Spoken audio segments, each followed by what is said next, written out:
Welcome. In this video, we're going to walk you through the simple steps to view your QR code on Facebook.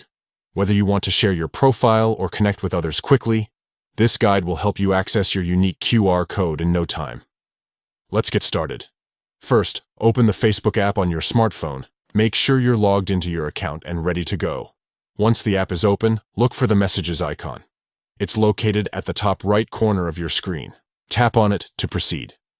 Next, you'll see a menu icon, represented by 3 horizontal lines or dots depending on your device.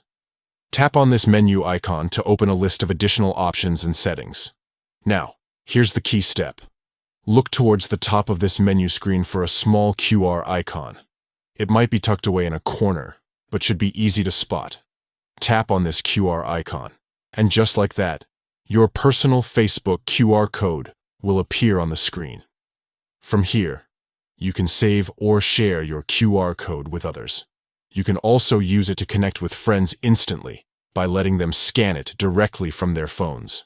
And there you have it. In just a few taps, you've accessed your Facebook QR code.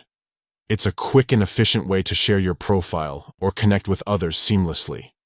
If you found this guide helpful, don't forget to share it with friends who might need the same assistance. Thanks for watching, and we'll see you in the next tutorial.